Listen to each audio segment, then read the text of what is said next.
So I'm still sitting down here on a chair because I haven't been able to figure out how to fix my tripod. But we're just gonna work with it, okay? No. Hey guys, this is Eliza from Dusk Angel Reads and welcome back to my channel. Today I'll be wrapping up the Buy in Your Bibliothon. Okay, so during Buy in Your Bibliothon I finished 6 books and started 2 others, not including the Harry Potter books that I'm just always listening to. I listened to that throughout the readathon as well, but I won't include that one.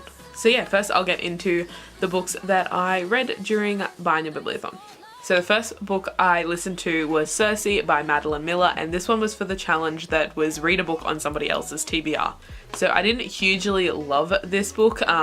It was fine, but I just don't think I enjoy books that are told kind of like a fairy tale, where it's like throughout their entire lifespan and you just get like a brief overview of their life, because I simply can't connect with the characters, so I can't care. Well, it's not that I can't care, I don't care.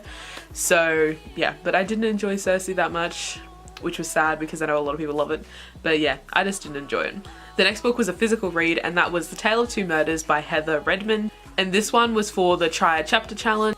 I tried a chapter for The Tale of Two Murders, Between the Shade and the Shadow by Coleman Alexander and The Blood Within the Stone by T.R. Thompson, and I chose A Tale of Two Murders, and I really enjoyed this one. It was a really interesting murder mystery. It is actually based on Charles Dickens, which at first I didn't know. I just thought it was a murder mystery and I requested it on NetGalley. I didn't know it was about Charles Dickens, but it is. The main character is a young Charles Dickens.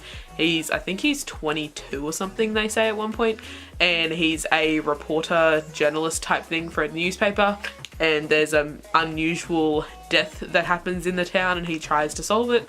So yeah, it was really interesting, and also the name is like a knockoff at Charles Dickens because it's called A Tale of Two Murders and he's got A Tale of Two Cities. So yeah, anyway, moving on. So the next book I read was American Panda, and this one was for the challenge Own Voices That Is Different to You. This one has a Taiwanese American main character and I'm Australian, so different from me. So this one I didn't love that much either. It was kind of boring. I'm just simply not a contemporary reader. I just don't care, and yeah, I just didn't like this one. It was okay, like it was probably on the better side of some of the contemporaries I've read, and it didn't have a ton of romance, so that was enjoyable, but overall I just didn't enjoy myself reading it, so I didn't like it that much, and I think I only rated it about 3 stars. The next book I read was the audiobook for Cat Among the Pigeons by Agatha Christie, and this one was for the challenge that has been on my TBR for over a year. The physical book for this one has been on my TBR for over a year, and I looked it up on Scribe and they had the audiobook, so I decided to go with that one. It had just, at first I didn't know if I was going to physically read it or listen to it. It just depended on how my reading was going, and I decided to pick up the audiobook instead.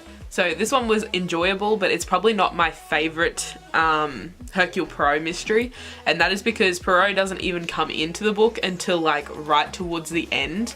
Like there's probably only about that much of the book that's actually got Poirot in it, so that was a bit disappointing, as the reason I read Hercule Poirot books is for Poirot. I love him, he's amazing, and we just didn't have that in this one.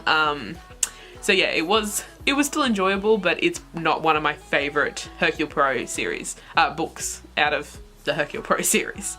The next book was another physical read, and that was The Young Elites by Marie Lu. This book was for the challenge of the last book that I purchased, and at the time, this was the last one that I purchased with my own money. I didn't count Scribed because I'm not technically purchasing the books. I pay for a subscription and then just save the books, so I went with a physical purchase, and that one was The Young Elites. This one I did purchase because it is the July book of the month for the YA book nerds, so I had to read it anyway, so that was the reason I picked it up. And this was another one that I didn't love as much as I thought I was going to. So for this one of the reasons I didn't love it was the romance. I felt it was very insta-lovey and forced, like it just didn't feel like a natural romance. It was like typical as fuck, let's be real.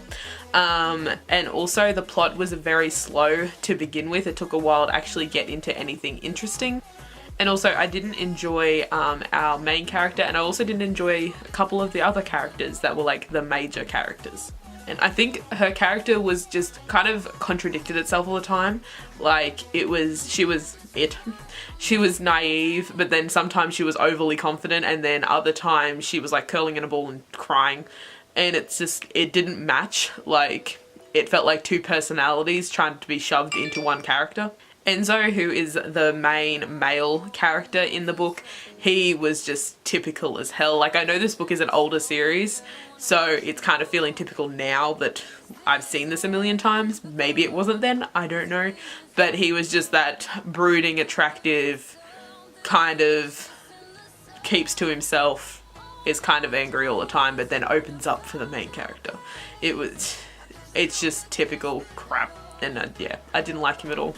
And I think his name's Raphael. I'm not exactly 100% sure if I'm pronouncing that right, but I didn't enjoy him either. I don't like how sexualized his character was made all the time.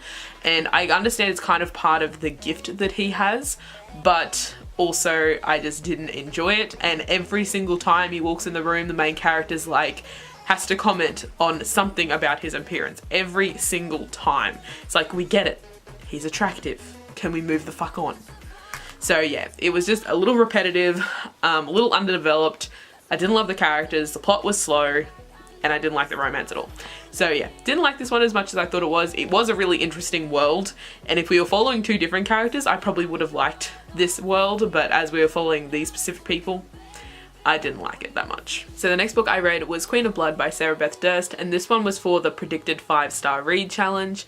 I thought I would give this 5 stars, and I'm pretty sure I did, maybe 4.5, but it was 5 stars. We'll go with that. So yeah, I really enjoyed this one. It's a really interesting, unique world and concept. Basically in this world, there are females that control these spirit type things that basically just want to kill everyone, and the girls have the ability to control these spirits, and they can go away to school to learn properly and then possibly get chosen by a champion to possibly become an heir for the queen. So when the queen dies, these heirs, like, it goes like in order, and the heirs go up into power to protect everyone from these spirit things. So it was really interesting, and we have like the air spirits, ice spirits, you know, like all the element type things. So we had that aspect of it as well, and I really enjoyed the world.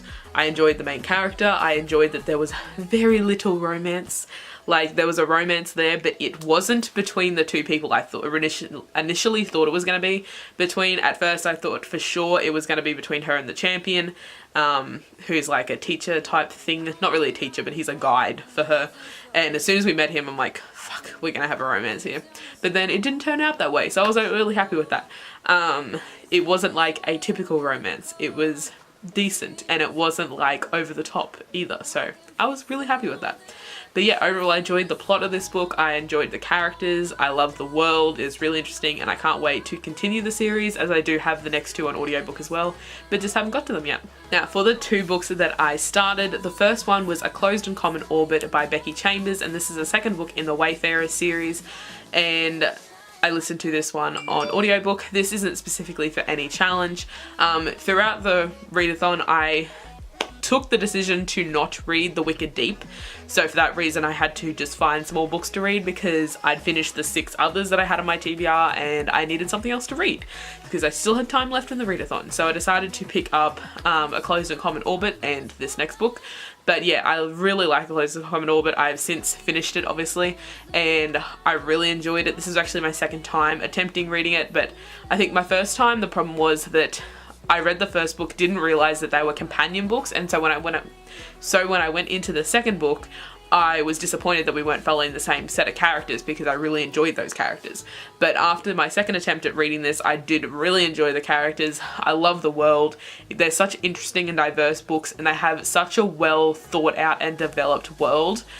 And they're amazing. I highly recommend them, especially if you're trying to get into sci-fi or trying to get into adult sci-fi, as they are an adult sci-fi, but they're a little bit easier. Like, there isn't a ton of technological or scientific talk all the time like we do have AIs, but in this one you're learning about completely new species and you get all the facts you need about these species. And they're really interesting, really unique, really diverse. absolutely love this series. But yes, I did get up to page 277 of A Closed and Common Orbit during the readathon. The next book I started was The Golden Fountain by Zuhab Alep, and I read 118 pages of this one. I have since the Biennial Bibliothon finished. Since then, I have DNF'd this book. I wasn't enjoying it. I thought it was boring. There was just a lot of odd things that happened, but if you want to know my thoughts, I'll leave a link to the review for The Golden Fountain, A Closed and Common Orbit, The Young Elites, and A Tale of Two Murders down below. I think that's all the reviews I've done. But yeah, The Golden Fountain, I did do a DNF review for it, for the reasons why I didn't like it. But yeah, I'll leave that down below if you're interested in seeing why I didn't like that specific book. But yeah, it just wasn't for me, and it was very childish. Like, it's a middle grade, but it was a childish middle grade. So yeah, that is all the books that I read for Biennial Bibliothon. I do have reading vlogs up for every single day of Biennial Bibliothon, as I did daily reading vlogs, and I also have, well, I did 6 of the 7 blog challenges on my blog, so I'll leave all of that linked down below if you wanted to check any of it out. But yeah, I had a heap of fun with Biennial Bibliothon, and between that readathon and 24 and 48, which just finished, I've read a shit ton of books in the last week and a bit, so I'm really happy with that. So yeah, that's all for this video. If you enjoyed it, make sure you give it a like and subscribe, and I'll see you next time.